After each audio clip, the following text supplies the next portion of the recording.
buka pertemuan ini dengan baca basmalah. Bismillahirrahmanirrahim. Selanjutnya kita serahkan sepenuhnya waktu dan kesempatan kepada Ustadz untuk menyampaikan materi kajian kita pada pagi hari ini, Ramadan bulan pembersih jiwa dan evaluasi diri untuk meningkatkan ibadah kepada Allah Subhanahu wa taala. Silakan Ustadz. Bismillahirrahmanirrahim. Assalamualaikum warahmatullahi wabarakatuh. Waalaikumsalam warahmatullahi wabarakatuh. Alhamdulillah allazi kataba siyam fi syahri Ramadan syahrul lazi unzila fihi al-Qur'an hudal linnasi wa bayyinati minal huda wal furqan. Asyhadu an la ilaha illallah wahdahu la syarika lah wa asyhadu anna Muhammadan abduhu wa rasuluh la nabiyya ba'd. Bersyukur kita kepada Allah Subhanahu wa taala dengan mengucapkan alhamdulillah. Berselawat kepada Nabi Muhammad sallallahu alaihi wasallam. Allahumma shalli ala Muhammad wa ala ali Muhammad. Yang saya muliakan, yang saya hormati, serta yang saya banggakan seluruh keluarga besar pimpinan wilayah Aisyah Riau, pimpinan daerah Aisyah Seriau, pimpinan cabang Aisyah yang juga hadir di Zoom, Stekip, keluarga besar Stekip, insya Allah akan segera menjadi iftar. Kita doakan mudah-mudahan kita semua dalam keadaan sehat dan selalu dalam lindungan Allah Subhanahu wa taala. Kepada Ketua PW Aisyah Kak Hikmani, tentu kita mendoakan beliau segera diberikan kesembuhan dan diangkatkan penyakitnya oleh Allah Subhanahu wa taala. Amin. Syifaan ajilan. Mudah-mudahan beliau segera bisa melaksanakan aktivitas dan kembali bersama-sama kita untuk menggerakkan roda-roda persyarikatan kita. Ibu-ibu yang dirahmati Allah Subhanahu wa taala, pada subuh ini kita mencoba untuk membahas tentang bagaimana sesungguhnya kiat-kiat supaya kita ini sukses dalam Ramadan ini. Sebagaimana dalam hadis Rasulullah Sallallahu Alaihi Wasallam, Rasulullah SAW bersabda, "Lau alimat ummati annama fi Ramadan, latamannau anna syahra kullahu Ramadan." Kalaulah umatku tahu bahwa banyak hikmah dalam bulan Ramadan, banyak terkandung rahasia besar Allah dalam bulan Ramadan, sungguh mereka akan bercita-cita seluruh bulan dalam satu tahun itu Ramadan semuanya. Nah, ini hadis.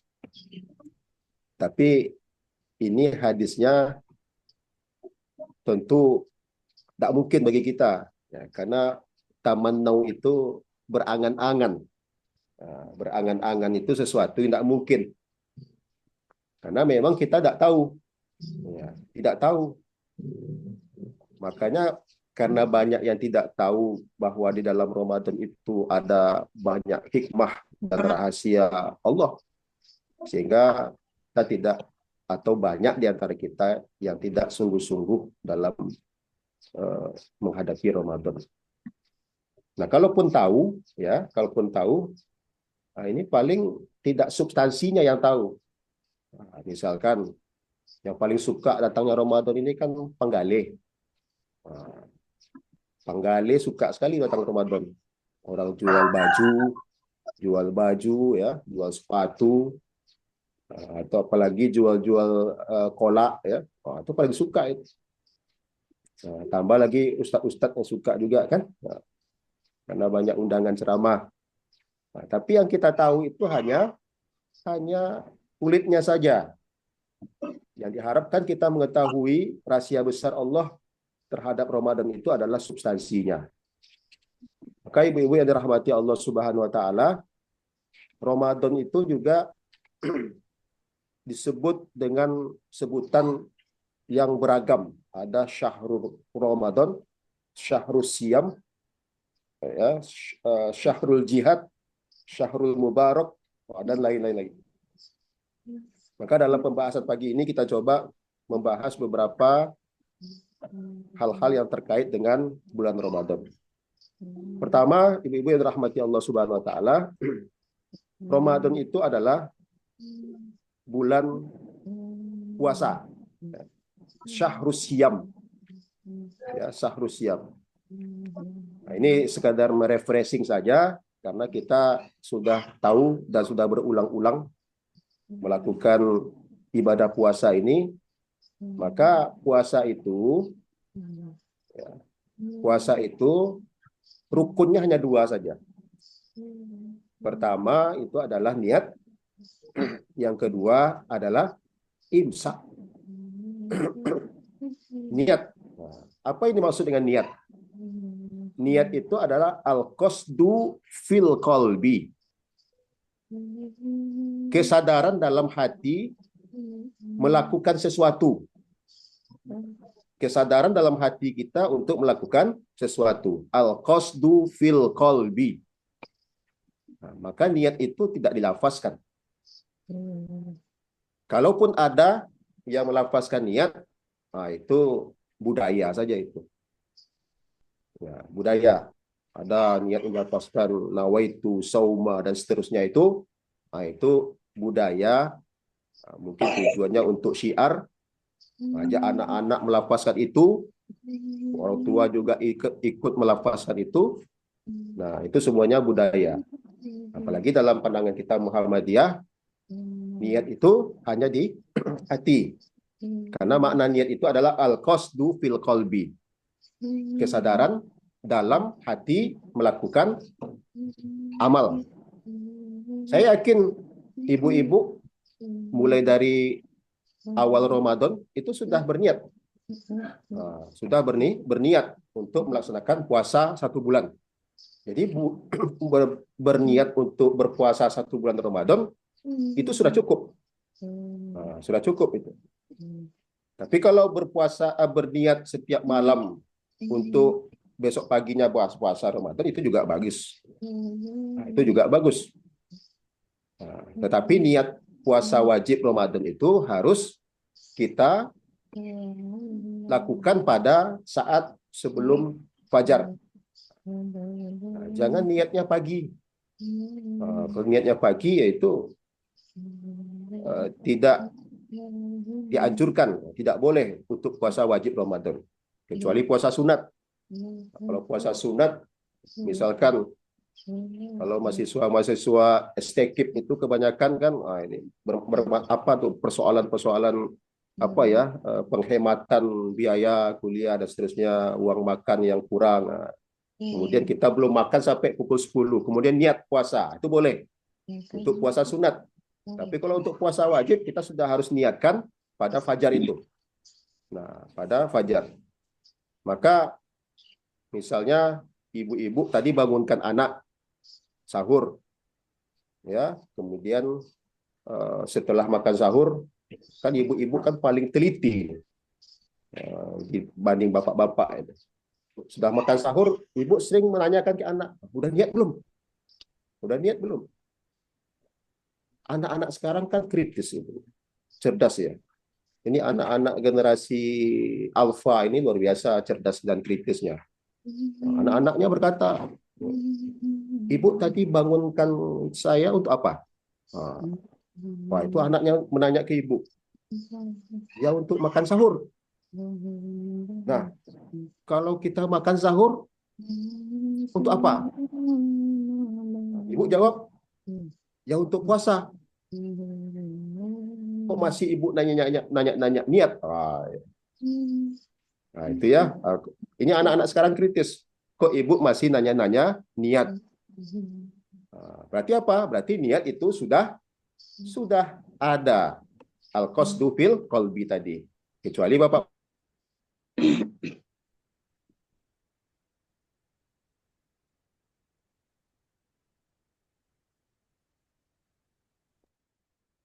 putus sepertinya Ustadz. Ibu-ibu, kita tunggu sebentar. Iya. Imsak. Sama lagi. Imsak itu apa? Imsak itu adalah menahan. Menahan. Menahan diri untuk tidak makan, untuk tidak minum, untuk tidak melakukan hubungan suami istri dari terbit fajar sampai terbenam matahari. Itu imsak. Jadi rukun puasa itu dua saja, niat dan imsak. Imsak. Jadi ibu-ibu yang dirahmati Allah Subhanahu Wa Taala, ketika imsak itu adalah waktu yang kita diberikan untuk berjaga-jaga atau waktu ihtiyat namanya. Waktu ihtiyat untuk berjaga-jaga. Selama ini dipahami imsak itu sudah menahan, ya, menjadi kebiasaan Nabi Muhammad Shallallahu Alaihi Wasallam ketika selesai makan sahur, Nabi itu baca Quran 50 ayat.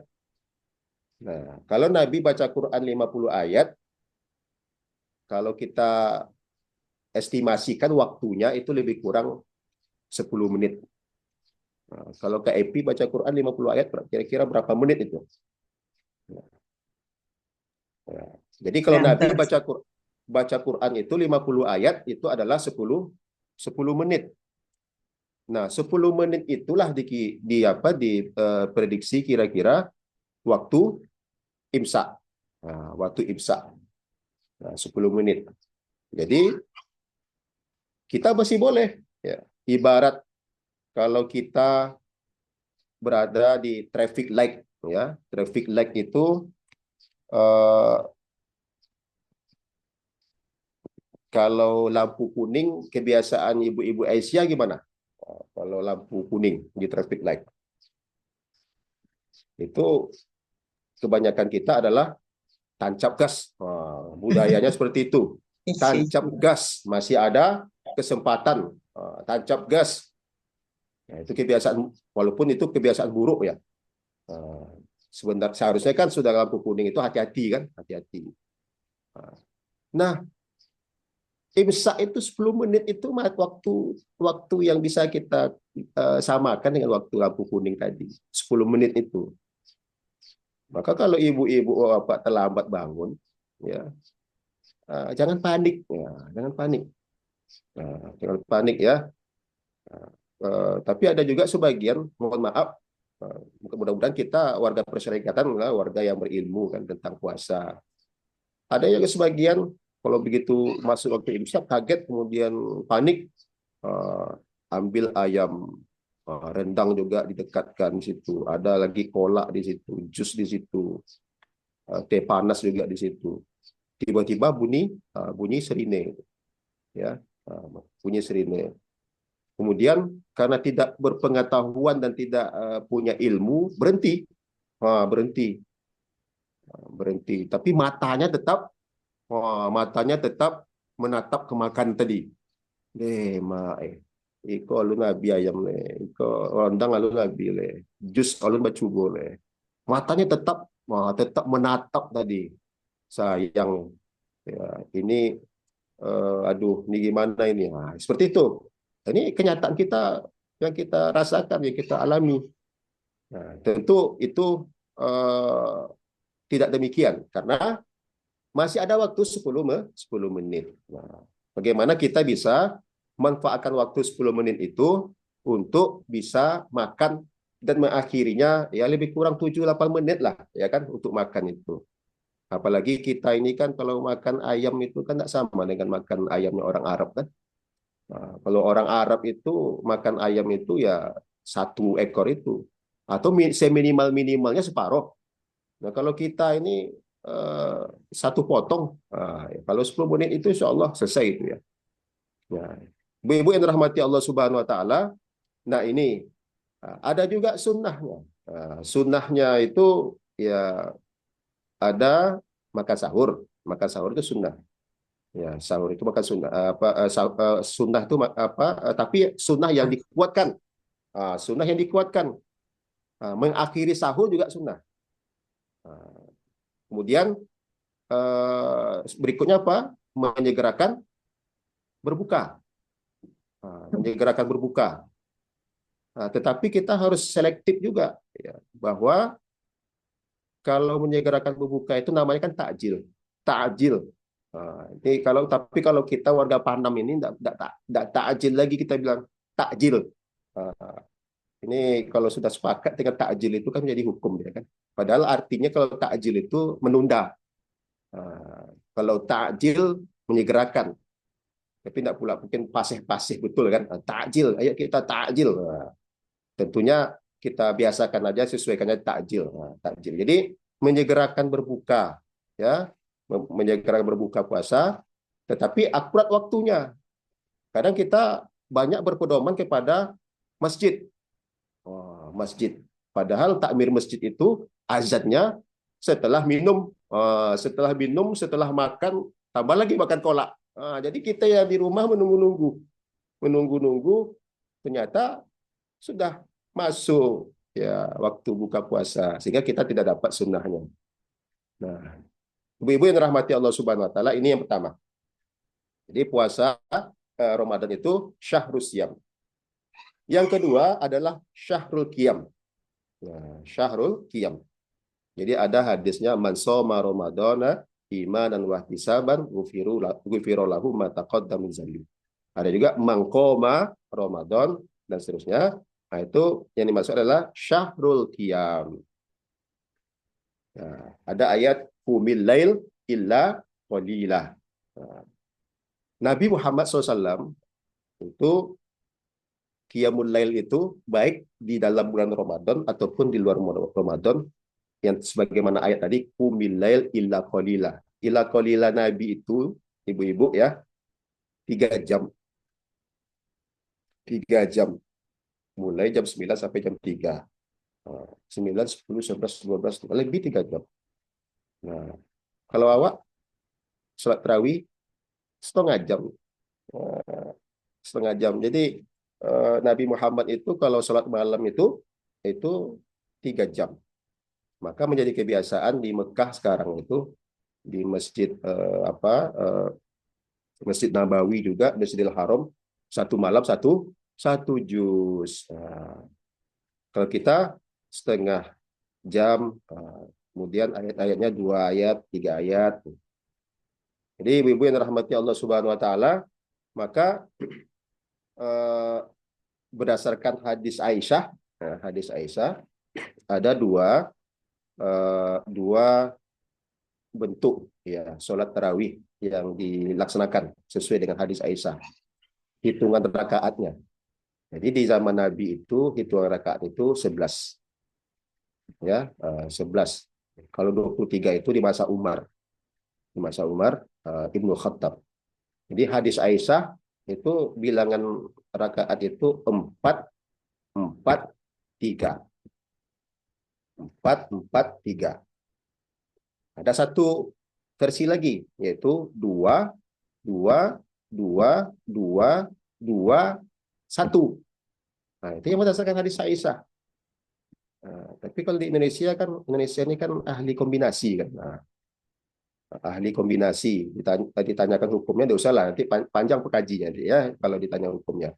Tapi intinya kalau di Indonesia itu ada yang 2 2 2 2 3. 2 2 4 2 2 8 tambah 3.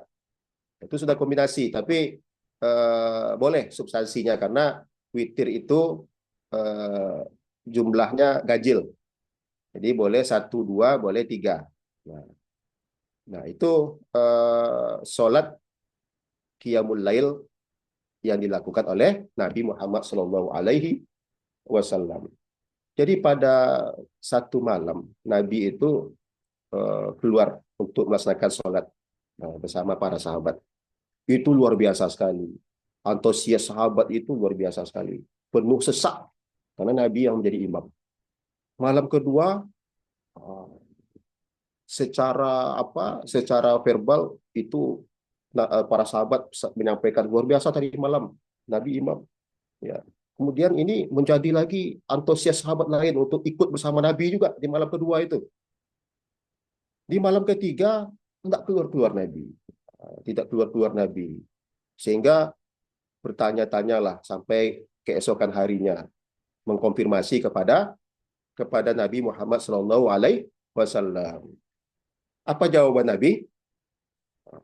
Kalau aku keluar, aku khawatir. Itu. Kalau aku keluar malam ketiga itu, maka akan khawatir sholat ini diwajibkan. Itu kekhawatiran Nabi. Kalau keluar juga malam ketiga itu, aku khawatir sholat ini diwajibkan. Ikojo yang menjadi alasan apa-apa gini tidak sholat tarawih. Kalau ditanya apa-apa gini, apa tidak keluar sholat tarawih? Kalau aku keluar, aku khawatir sholat ini diwajibkan. Nah, itu pula alasan bapak sekarang ini itu tidak sholat tarawih. Jadi ini tidak tepat ya, tidak tepat. Jadi apa namanya itu dilakukan Nabi supaya tidak memberatkan umatnya. Ibu-ibu yang dirahmati Allah Subhanahu Wa Taala, kemudian para sahabat sholat masing-masing bu, sholat masing-masing lagi ya. Sampailah periode Abu Bakar As-Siddiq. Itu periode Abu Bakar itu 2 tahun kan, berlanjut ke periode Umar bin Khattab. Karena Umar tidak bisa nih, dibiarkan kalau sahabat-sahabat sholat sendiri seperti ini. Maka Umar berinisiatif lah untuk mengumpulkan kembali sholat itu dengan imam berjamaah. Berjamaah. Makanya Umar itu kan 3 jam itu ya, 3 jam. Sehingga kalau jumlah rakaatnya 11 itu kan lumayan lama itu, Bu. Lumayan lama itu. Maka Umar berinisiatif berijtihad 23 ya. 23. Kalau 23 kan 3 jam kan agak santai kan? Agak santai, agak banyak waktu istirahatnya. Makanya 2 rakaat rohah, 2 rakaat rohah, 2 rakaat rohah. Makanya disebut dengan tarawih. Sholat yang banyak istirahatnya. Sampai 23. Itu 23 itu diamalkan oleh Umar Ibn Khattab. Nah, sekarang kita 11 tapi setengah jam. Sementara Umar 23 itu 3 jam melaksanakan sholat tarawihnya. Jadi ibu yang dirahmati Allah Subhanahu Wa Taala, ini hal-hal yang penting ya untuk kita bisa kemukakan dalam pengajian kita subuh ini. Jadi Qiyamul Lail Ramadan itu dilaksanakan pada malam hari ya, dengan waktu yang kemudian oleh Umar bin Khattab karena jam 12 malam itu setelah dilakukan oleh Umar bin Khattab, banyak yang tua-tua yang tidak sanggup. Sehingga Umar berijtihad lagi setelah Isya lah waktu itu. Ya, setelah Isya sholat tarawih itu dimulai. Sehingga bisa selesai lebih awal. Nah, ini juga masih diamalkan hari ini, jumlah rakaat 11, ada jumlah rakaat juga 23. Jadi ada tokoh, saya mau nanya ini ya, tokoh Muhammadiyah, mantan ketum PP Muhammadiyah. Siapa kira-kira yang ketika diminta untuk menjadi imam sholat tarawih oleh warga NU? A.R. Fahrudin. A.R. Fahrudin. Jadi A.R. Fahrudin itu ya diminta untuk mengimami saudara-saudara kita yang berpaham jumlah rakaatnya 23 tadi. Jadi A.R. Fahrudin, ini luar biasa apa namanya bijaksananya, Bu. Bijaksananya. Jadi imam yang bijaksana itu seperti apa? Imam yang mengkonfirmasi bagaimana dan seperti apa kebiasaan jamaahnya. Apalagi kita berada di masjid-masjid umum. Nah, kalau di Masjid Muhammadiyah tidak ada masalah. Ya. Kak Epi, Kak Susi itu sudah maklum itu kan. Tapi kalau di masjid-masjid umum, itu imam yang bijaksana itu harus konfirmasi. Nah, bagaimana ini? Jadi A.R. Fahrudin nanya, ini bagaimana? Oh, di sini 23 kiai. Oke, 23. Dipimpin menjadi imam. Jadi ternyata 2 rakaat hitungan lamanya sholat air farudin ini 15 menit. Oh, coba 15 menit 2 rakaat. Kalau 4 rakaat 30 menit. Nah, kalau 6 rakaat 45 menit. Kalau 8 rakaat 60 menit. Jadi ketika sudah 8 itu ditanya lagi, ya, ditanya lagi. Nah, ini mau lanjut atau terus? Oh, lanjut terus pada jamaah. Atau apa kata jamaah? Selesai. Selesai. Jangan lanjut. Karena lama gitu. Akhirnya 11. 11. Jadi cara Muhammadiyah itu untuk memuhammadiyahkan, ya, memuhammadiyahkan kawan-kawan kita yang lain itu seperti itu caranya. Keesokan malamnya masih tetap Air Farudin menjadi imam. Ditanya lagi, bagaimana? 23, 11, 11.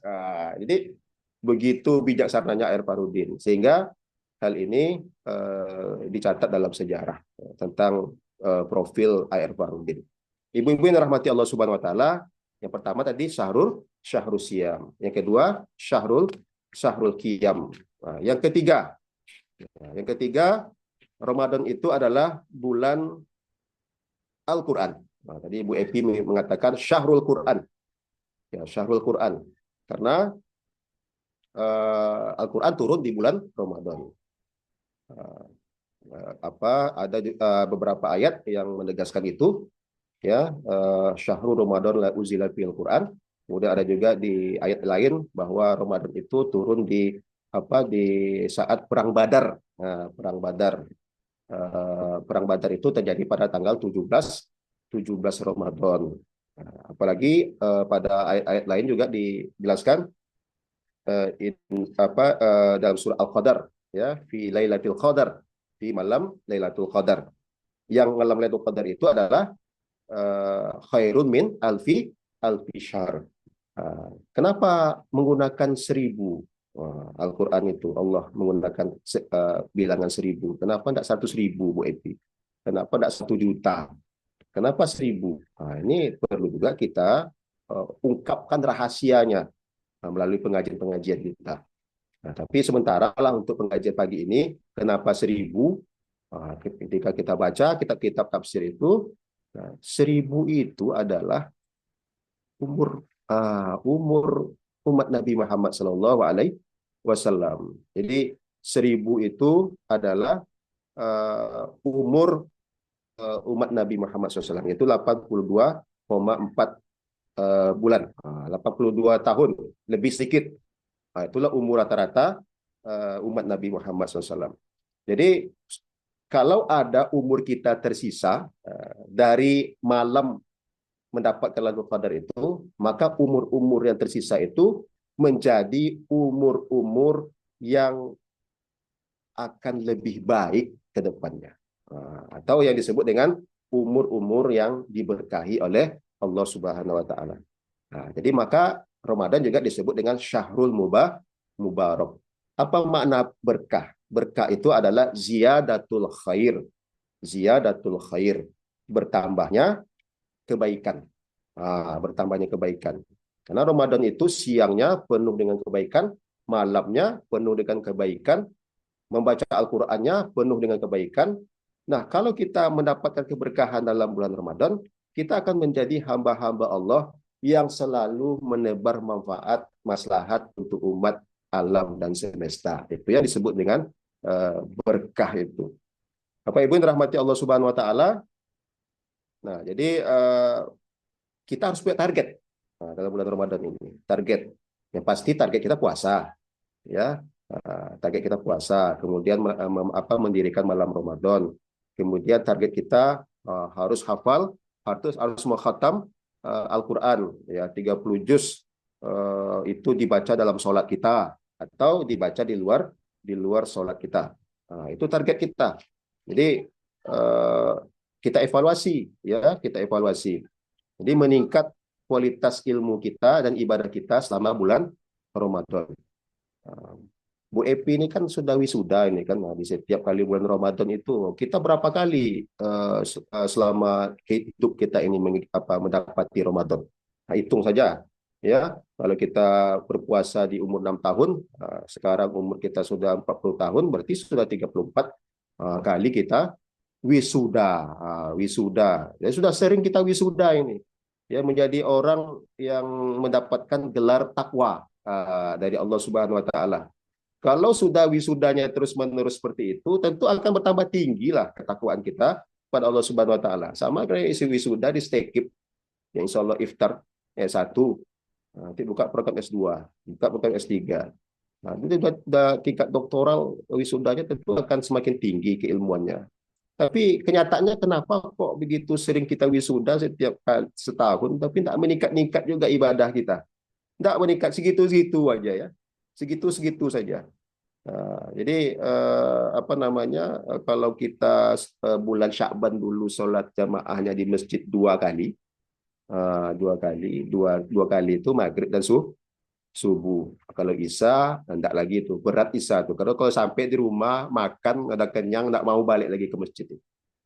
Jadi kalau Syakban kita itu 2 kali kita sholat berjamaahnya. Kalau Ramadan ini hampir kita melihat semua orang itu sholatnya 5 kali, Bu. Oh, itu luar biasa tuh 5 kali. Nah, tentu kita lihat nanti evaluasinya di Syawal, ya kan, di Syawal. Kalau kemudian 2 kali lagi kembali kepada maghrib dan subuh tadi, ini trainingnya gagal ini. Ya, trainingnya gagal ini.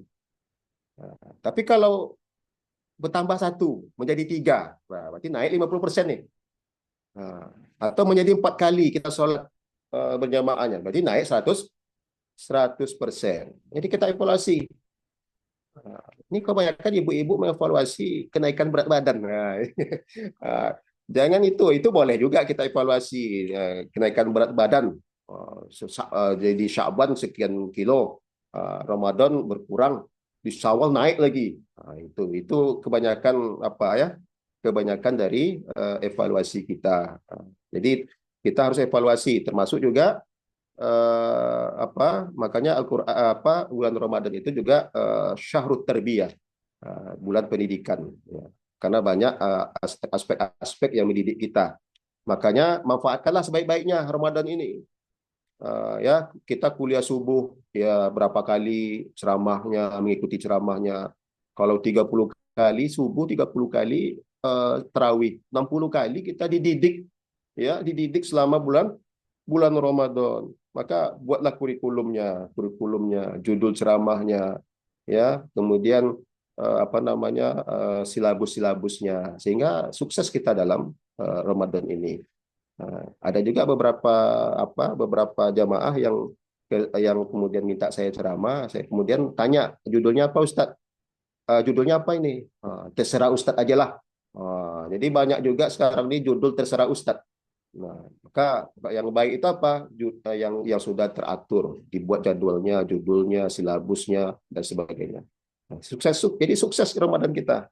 Kalau terserah Ustadz nanti mulai dari malam pertama ya ayyuhallazina amanu kutiba alaikumusiyam sampai malam 15 kutiba alaikumusiyam juga. Nah, ini tidak kaya wawasan kita tentang Ramadan dan puasa Ramadan. Ibu-ibu Aisyah yang dirahmati Allah Subhanahu wa taala, mungkin barangkali ini saja yang bisa saya sampaikan dalam kajian subuh ini. Kalau ada sesi tanya jawab, dipersilakan. Dengan harapan saya mudah-mudahan dengan kajian Aisyah ini luar biasa. Saya kemudian berpikirlah Bu Epi, ternyata yang lebih aktif itu untuk menggerakkan roda-roda perjuangan dakwah di persyarikat itu ada Aisyah. Ya, Aisyah. Apa yang tidak terpikir oleh Bapak Muhammadiyah terpikir oleh Aisyah. Maka tidak berlebihan juga saya memberikan apresiasi kepada Aisyah atas nama Wakil Ketua PW Muhammadiyah Riau, atas apa yang digagas oleh PW Aisyah Riau, kemudian didukung sepenuhnya oleh PDA Riau. Jadi saya harapkan PDA juga mendukung PW, demikian juga dengan PC. Inilah bagian dari khidmat kita kepada persyarikatan yang kemudian kita berkhidmat juga untuk iqamatud din lillahi kalimatillah. Mungkin itu saja yang bisa saya sampaikan. Saya kembalikan kepada Bu Epi dengan harapan tentunya ini tetap berlanjut ya, apapun eh, polanya, termasuk dengan Zoom ataupun secara offline. Demikian. Assalamualaikum warahmatullahi wabarakatuh. Waalaikumsalam warahmatullahi wabarakatuh. Terima kasih Ustadz penyampaiannya yang luar biasa. Baik Ibu-ibu, tentu apa yang disampaikan oleh Ustadz pada pagi hari ini tak cukup-cukup tentunya karena ilmu semakin bertambah dia akan semakin terasa berkurang. Oleh karena itu kami persilahkan kepada ibu-ibu untuk berdiskusi selama 15 menit ke depan. Dipersilakan ibu-ibu, ada yang mau bertanya? Boleh Ada, di Umi Epi. iya, siapa itu Bu Siti ya? Ya, Oke, silakan Bu Siti satu, terus ada lagi ibu-ibu? Saya Bu, Iya, Bu Sri Intan ya? Bu Julina? Intan Suri. Intan Suri. Ya, Bu Siti dulu. Nanti untuk termen kedua kita buka lagi. Untuk pertama kita buka dua penanya saja dulu. Bu Siti dan Bu Intan. Silakan Bu Siti. izin sebelumnya tidak buka kamera ya. Hmm. Assalamualaikum warahmatullahi wabarakatuh. Waalaikumsalam warahmatullahi wabarakatuh. Yang pertama, mungkin ini sederhana sebetulnya pertanyaannya, tapi terpikir-pikir terus oleh saya. Beberapa hari yang lalu saya ikut pengajian ya sama ya menyambut Ramadan. Lalu dalam pembahasannya ada satu masalah tentang yang membatalkan puasa.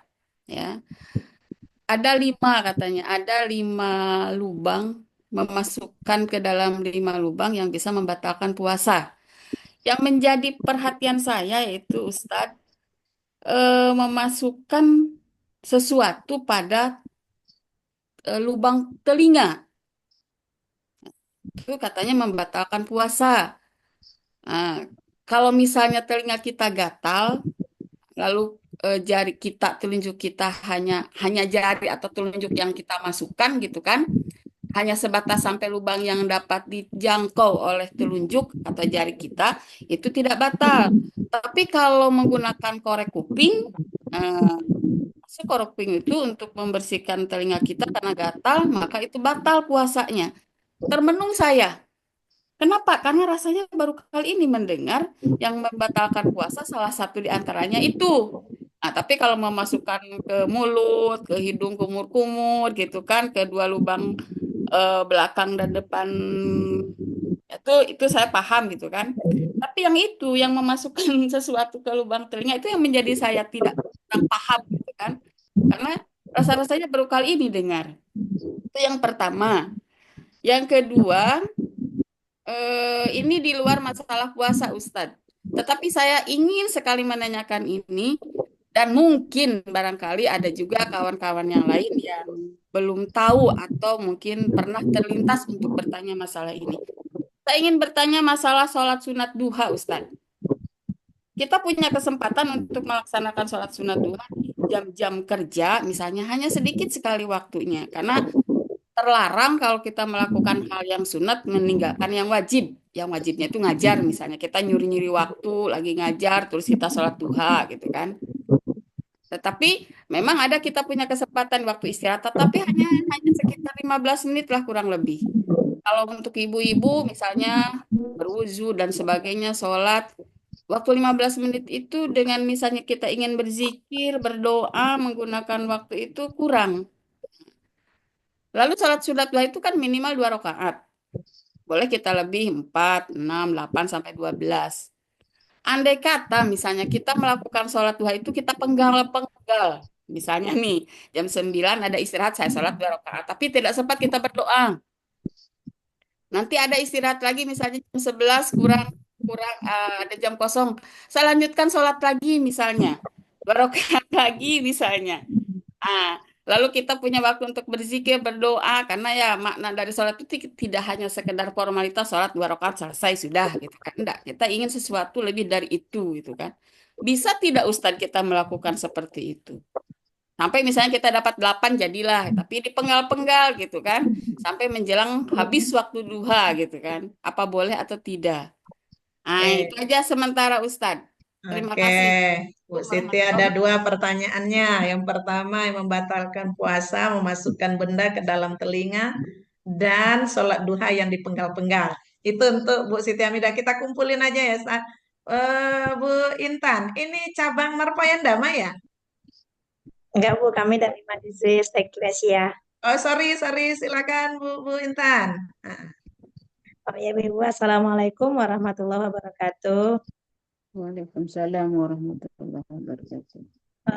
Mau Ustaz, saya mau menanyakan tentang mengganti puasa. Karena ada beberapa pendapat yang saya dengar ini untuk penggantian puasa jika di waktu kita melahirkan. Karena satu pendapat saya mendengar di saat kita melahirkan di dalam bulan puasa, kita membayar fidyah, setelah itu kita juga membayar puasa juga. Tuh. Kemudian ada satu pendapat kita cukup kalau kita masih untuk mengganti puasa cukup dengan mengganti puasa aja. Nah, jadi saya yang mana ya? Mungkin karena ilmu juga masih apa kali ya Ustaz ya. Semua mohon bimbingannya biar ke depannya kita lebih tahu gimana caranya cara pengganti puasa itu. Soalnya pengalaman juga kepada diri sendiri. Nah, jadi waktu melahirkan di bulan puasa, cuma membayar puasa aja dan tidak membayar fidyah. Jadi untuk yang lebih bagusnya atau yang lebih baiknya yang seperti apa gitu. Sekian aja Ibu, terima kasih. Assalamualaikum warahmatullahi wabarakatuh. Waalaikumsalam warahmatullahi wabarakatuh. Baik, Ustadz, ada 3 pertanyaan, Ustadz. Silakan, Ustadz.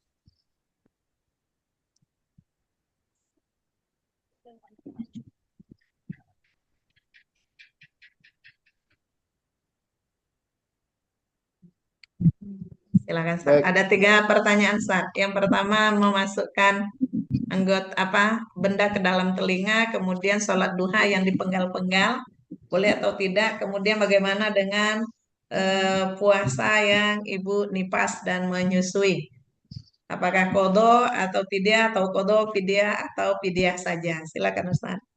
Baik, terima kasih. Luar biasa ya, antusias dari Ibu Aisyah dalam kajian kita subuh ini yang sudah mau syuruk ya. Baik, tadi terkait dengan yang membatalkan puasa ya. Membatalkan puasa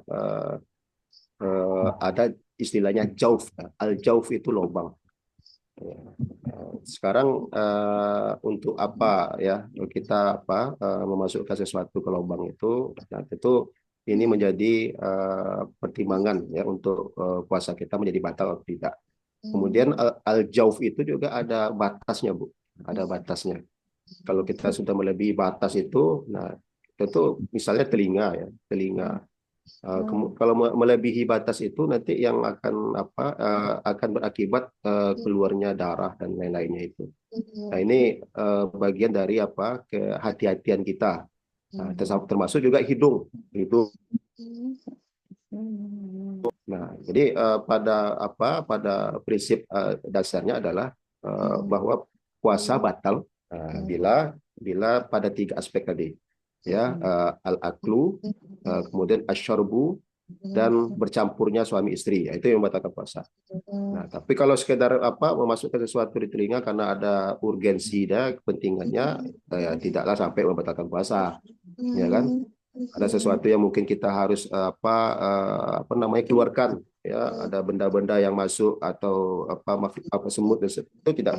Tapi ada batasannya, ada para ulama juga membatasi, ada rongga-rongga yang ketika sampai ke rongga itu, maka akan terjadi hal-hal yang bisa kita khawatirkan, ya, keluarnya darah dan seterusnya. Nah, ini hal-hal yang perlu, ya, tapi tidak juga pada aspek yang se ekstrim itu ya.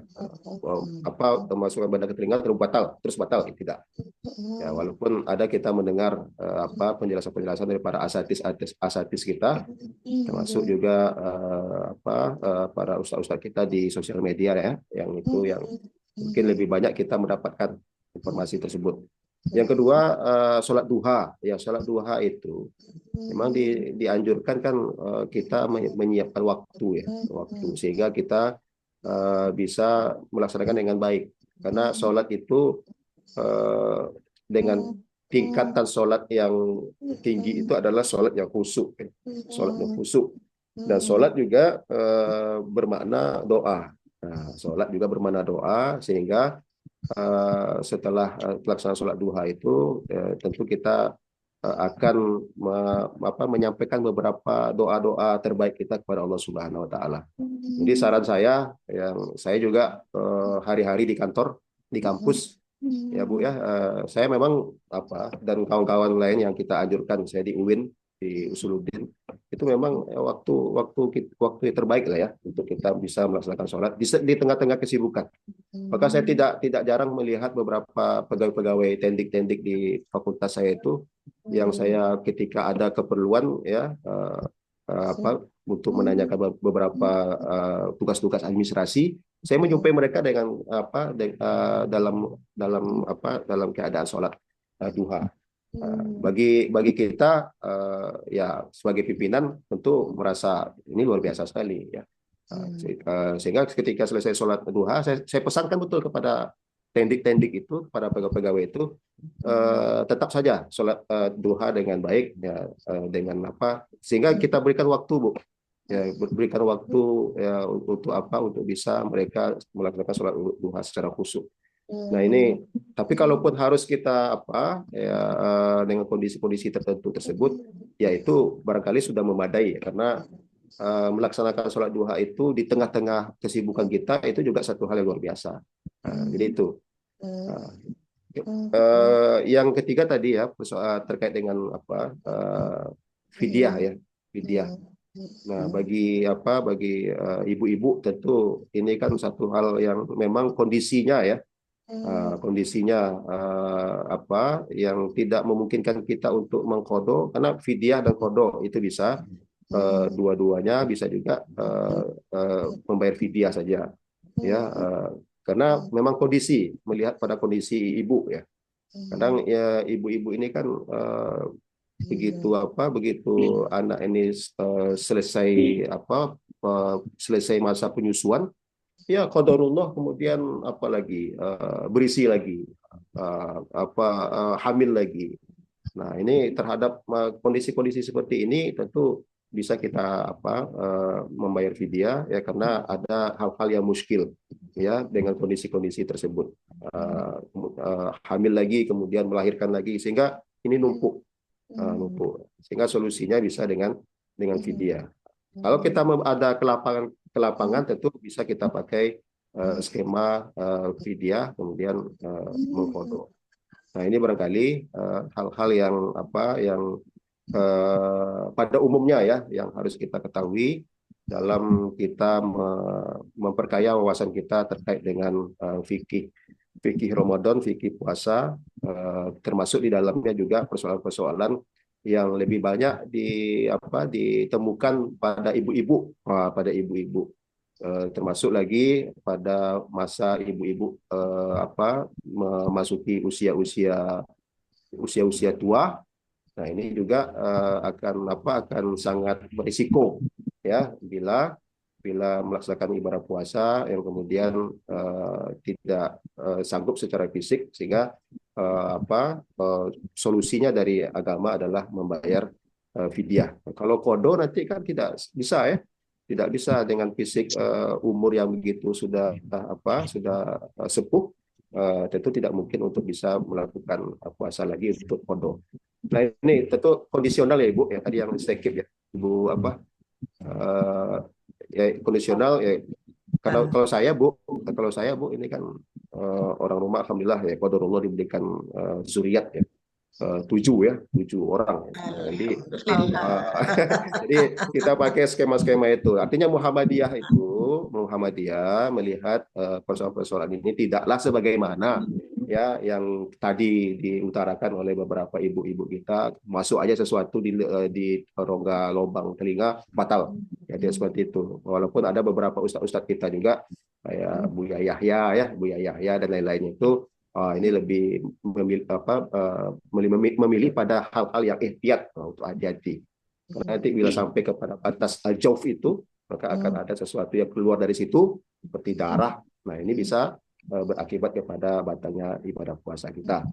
Ini mungkin kita bahas dalam sesi khusus fikih puasa yang memang saya harapkan Aisyah sudah harus masuk kepada hal-hal substansi tentang fikih dengan kajian-kajian subuh online yang selanjutnya. Dan ini tentu nanti Ibu yang dari Aisyah ya, kita coba juga buka sekali-sekali tarjih itu kan, HPT, Himpunan Putusan Tarjih, bagaimana fatwa Muhammadiyah tentang fidyah, tentang qada, dan tentang zakat ya, tentang zakat dan bagaimana perempuan dalam perspektif Islam terkait dengan sholat berjamaah perempuan di masjid dan seterusnya. Ini penting kita jadwalkan dalam pengajian-pengajian yang lebih khusus, yaitu pengajian HPT kita. Ini barangkali yang bisa saya sampaikan. Mudah-mudahan ini saya bisa juga melihat ini kan aktivitas ibu-ibu kita sambil mendengar ceramah, mengaji, luar biasa ini kan. Kalau menghitung harinya 2 hari ini sudah lebih kurang 2 juz ini kan. Gitu semangatnya Ibu. Ini Ibu apa nih yang saya bisa pantau di beberapa kamera ini kan. Luar biasa. Mudah-mudahan itu Ibu-ibu Aisyah ya, dalam beberapa hal pembahasan kita pada subuh menjelang syuruk dan menjelang duha ini. Itu Bu Epi. Baik Ustadz, terima kasih sebanyak-banyaknya atas jawaban dan pencerahan untuk pagi ini. Saat ini sudah 6.59. Barangkali Ustadz masih ada aktivitas berikutnya. Sekali lagi kami ucapkan terima kasih yang tak terhingga kepada Ustadz yang sudah memberikan pencerahan sehingga Syahrul Siyam, Syahrul Qiyam, Syahrul Quran, wa Syahrul Tarbiyah ini memang menjadi momen untuk kita dalam meningkatkan ibadah kepada Allah Subhanahu wa taala, dan target takwa itu benar-benar kita raih dengan nikmat dunia akhirat. Bapak Ibu, Bapak Ibu, saya sengaja mengucapkan Bapak Ibu karena memang ada Bapak masuk satu, Ustadz Hadi nampak saya masuk, luar biasa beliau ini. Jadi sekali lagi kami ucapkan terima kasih Ustadz, mudah-mudahan ke depan kajian-kajian Aisyah seperti yang Ustaz sarankan tadi, mungkin tarji akan menjadi target kajian kita, karena memang ke depan juga ada program madrasah ketarjihan dan Ustadz tetap akan kami gandeng terus untuk masalah madrasah ketarjihan ke depan Ustadz.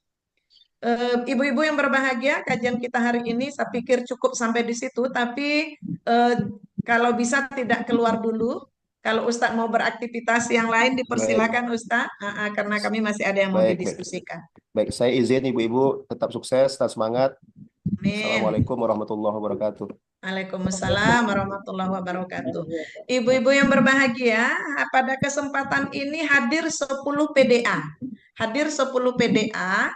Yang tidak hadir itu justru PDA yang saya koordinatornya dengan siang. Saya tidak tahu nih apa kabar Dumai hari ini nih. Padahal mereka biasanya sangat bersemangat. Dan pada kesempatan ini juga hadir Ketua Stekip, kemudian pimpinan harian hampir lengkap, Ketua PDA, Koordinator Majelis Tablik Pimpinan Daerah Aisyah, kemudian ada juga Majelis MPK juga hadir, Majelis Ekonomi juga hadir. Mungkin ibu-ibu PH ada yang mau disampaikan, namun sebelum itu saya dulu nyampaikan. Pertama ibu-ibu, bahwa dapat kami sampaikan sedianya yang membawa acara kalau kajian rutin kita itu kan jadwalnya kuansing. Tapi kemarin kita sepakati di pimpinan wilayah Majelis Tabligh dan Ketarjihan untuk selama Ramadan maka yang akan menghandle adalah Majelis Tabligh dan Ketarjihan atau Bu Ketua Majelis Tabligh dan Ketarjihan muncul lagi katanya mati lampu di rumahnya. Nah berikutnya untuk kajian berikutnya itu akan diisi oleh pimpinan pusat Aisyah, Majelis Tabligh dan Ketarjihan, ini sekretaris Majelis Tabligh dan Ketarjihan yang super sibuk nih dengan surat menyurat ini. Nah, bantu surat untuk KPP belum ya Pak? Untuk minggu depan, pekan depan Ibu-Ibu, itu yang akan mengisi adalah Ustazah Nur Hidayani MH. Beliau itu dari divisi keluarga yang akan mengisi pada ahad depan.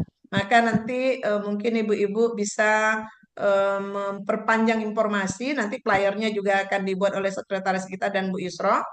Dan yang akan memoderatori kegiatan kita pekan depan itu adalah Ibu Ketua Majelis Tabligh dan Ketarjihan, Ibu Aja Marianti MPD.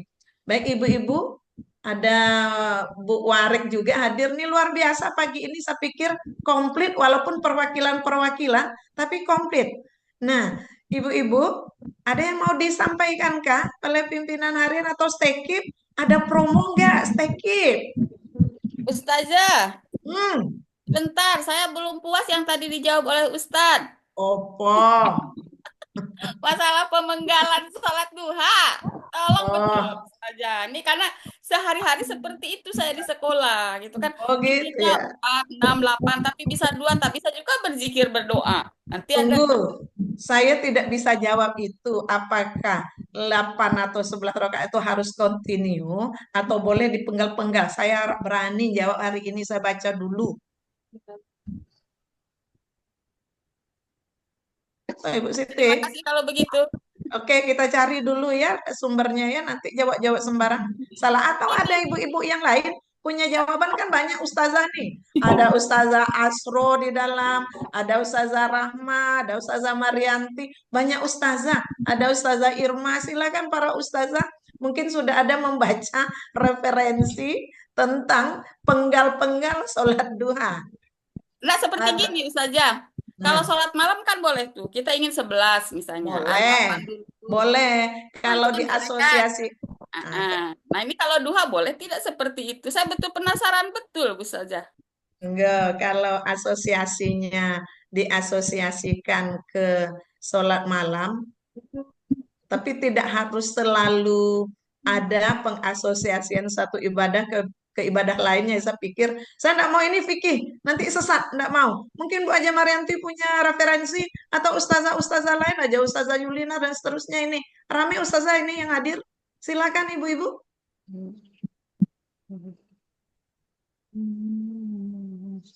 Nggak mau para ustazah berfatwa pagi ini nampaknya. Silakanlah. Ibu-ibu, ada yang mau diumumkan dari Stekip, dari pimpinan harian, ada yang mau disampaikan. Majelis ekonomi juga hadir ya ibu-ibu. Ramai majelisnya yang hadir ini, meskipun perwakilan-perwakilan.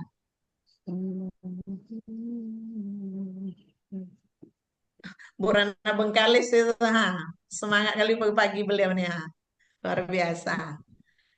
Udah enggak ada ibu-ibu? Baik kalau begitu. Kalau tidak ada yang mau disampaikan, hanya saja untuk Majelis Tabligh dan Ketarjihan Daerah, kita akan bersiap-siap melaksanakan pelatihan mubalighot tingkat daerah. Kami tunggu jadwalnya masing-masing. Kalau bisa nanti agendanya itu disamakan dengan Baitul Arqam, kemudian pelatihan mubalighot, kemudian nanti pembentukan Diksa. Saya pikir itu untuk persiapan kita pasca Ramadan. Dan dalam Ramadan ini, kalau banyak agenda-agenda yang kita laksanakan, kegiatan apapun mohon didokumentasikan. Kapan perlu dibuat kontennya. Ya, Bapak, ya, Ibu-Ibu ya. Oke, Ibu-Ibu, masih ada nih Majelis Ekonomi Kuantan Singingi ini keren ini. Baik Ibu-Ibu, sudah tidak ada karena lidahnya dibasahi dengan Al-Quran semua nampaknya. Saya sendiri pemain tunggal nampaknya setelah Ustadz. Baik, mari kita tutup pertemuan ini dengan baca hamdalah. Alhamdulillahirrahmanirrahim. Nasra minallah wa fathun qarib wa basyiril mu'minin. Assalamualaikum warahmatullahi wabarakatuh. Waalaikumsalam. Warahmatullahi wabarakatuh. Oke, kita tutup ya Ibu-Ibu. Sehat semua. Amin. Terima kasih Ibu semua. Terima kasih, Izin ya Ibu-Ibu, saya live. ya Bu.